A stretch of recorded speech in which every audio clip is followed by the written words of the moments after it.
Okey, baik. Yang pertama-tama kita nak tengok macam mana Mark Carrigan ni dia menyatakan tentang isu bahawa bahayanya media sosial ni adalah bila orang rasa terpaksa ataupun ahli-ahli akademik, ahli-ahli pendidik, warga pendidik ni dia rasa terpaksa untuk menggunakan media sosial. Sebab apa?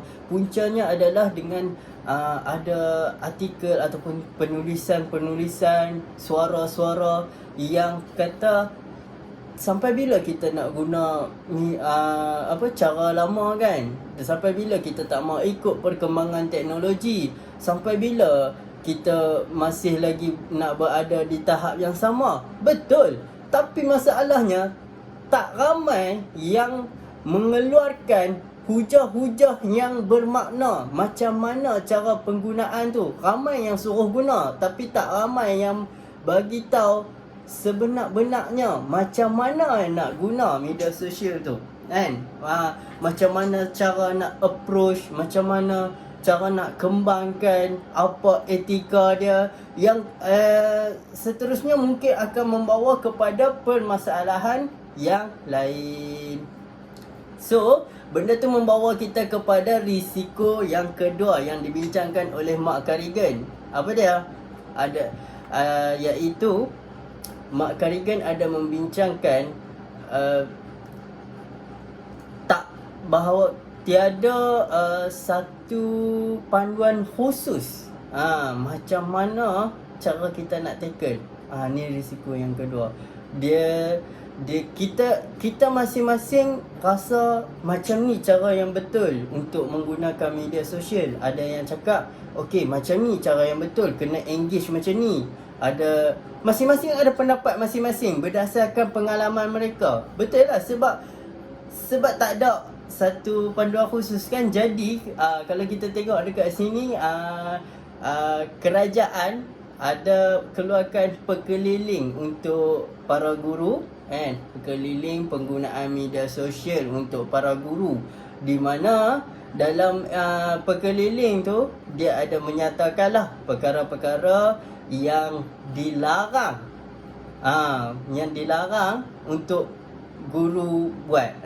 Dia larang guru lah. Maksudnya satu panduan di mana guru ni ada batas-batas dia lah bila guna media sosial. Antaranya kalau kita tengok di sini adalah guru dia tak boleh dedahkan maklumat-maklumat rasmi.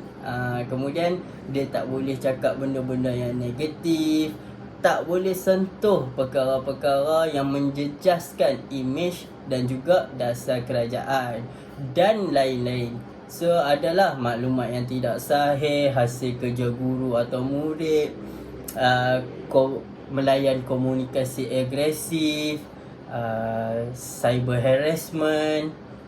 Lepas tu yang terakhir sekali, guru pun tak boleh guna media sosial ni untuk kepentingan peribadi.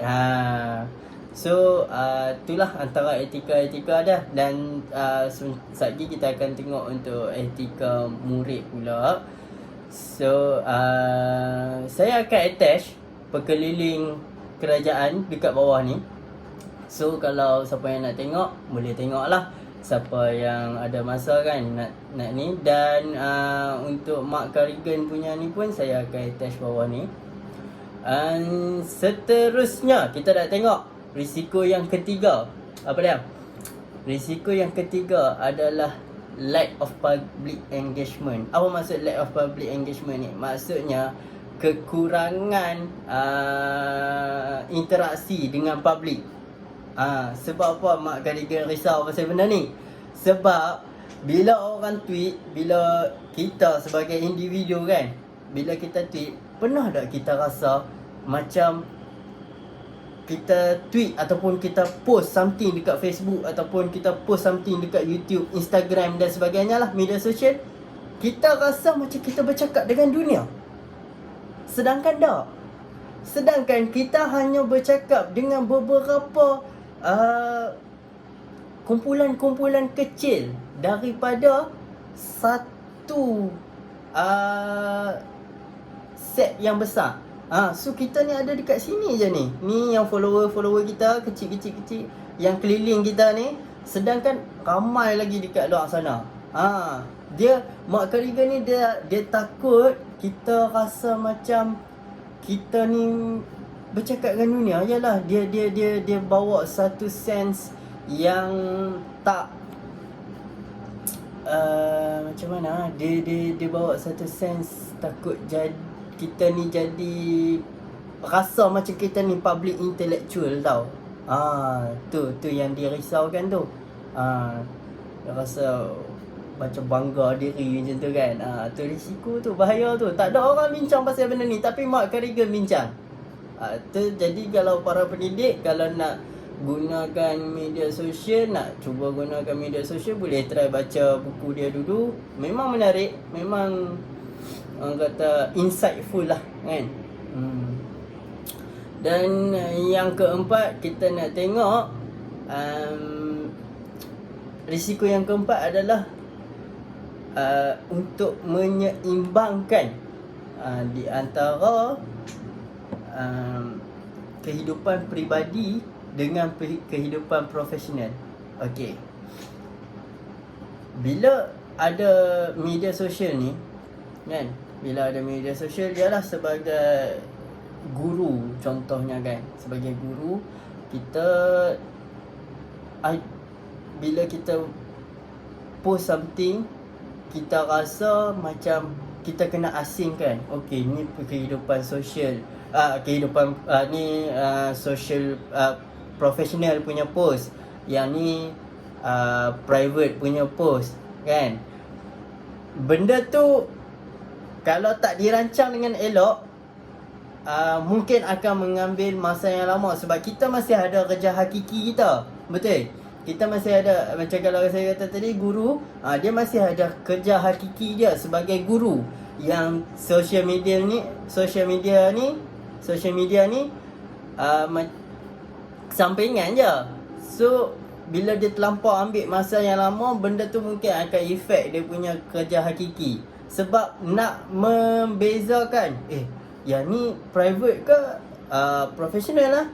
Tapi dua-dua pun dia rasa macam rasa terpanggil nak share. Sebab tu Mark Carrigan dia kata dia paling senang dia menampilkan diri dia je di media sosial. Maksudnya apa yang dia cakap di media sosial tu adalah perkara-perkara yang sememangnya dia nak share dengan dunia. Dan ada perkara yang dia tak mau share dengan dunia, dia just nak share dengan orang sekeliling dia kan. Dan ada perkara yang dia memang tak mau share dengan orang langsung. Macam tu. Maksudnya semua tu adalah diri dia, tapi dia ada satu boundary dekat situ. So dia tak terlampau makan masa sangat lah. Itu tactical Mark Carrigan. Mungkin dalam approach lain, mungkin dalam business punya approach, bukan guru lah kan. Mungkin kalau guru, kena asingkan. Okay, yang ni dia punya professional business dia, post professional business dia, pasal perniagaan dia, pasal servis dia. Tapi kalau kata peribadi dia, lain pula yang dia post.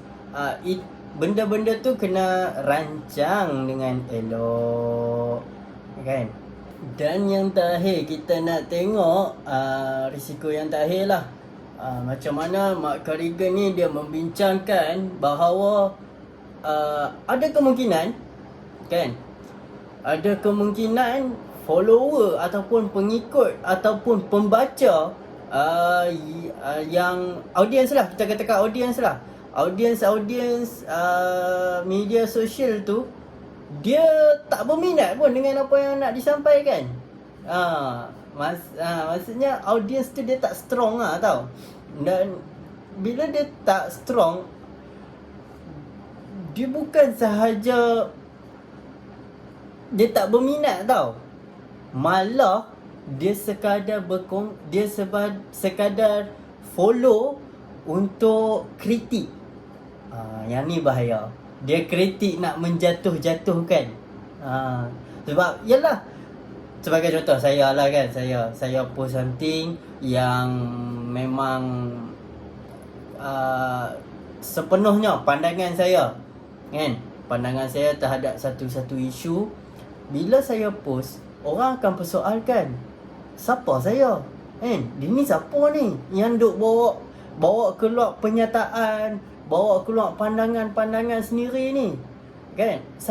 Mana hujah? Dari mana dia dapat asas kepada hujah-hujah dia ni? Yang tu yang bahaya. Itu antara risiko-risiko yang dibincangkan oleh Mak Karigan. Benda ni dia akan berlaku sebab apa?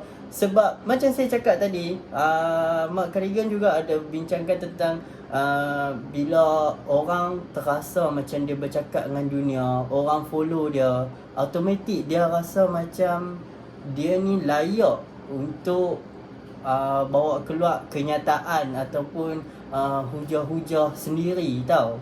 Dia rasa macam, oh, orang ikut aku, orang dengar apa yang aku cakap. Orang dengar apa yang aku cakap. Jadi aku tak perlu pun buat research pasal ni. Aku boleh bawa keluar hujah aku sendiri. Benda tu dia ada kemungkinan dia nak terpesong, tau. Ni antara benda-benda yang kita kena hati-hati. So saya rasa setakat tu je untuk perkongsian hari ni. Mungkin boleh tengok-tengok dulu kan, bukan berkongsi, silap, maafkan saya. Mungkin boleh baca research pasal Mak Karigan ni, tengok perkeliling yang saya attach kat bawah. Tengok juga perbincangan dengan Mak Karigan yang ada dekat bawah. Itu saja perkongsian saya untuk hari ni. Terima kasih. Saya Amri. Assalamualaikum.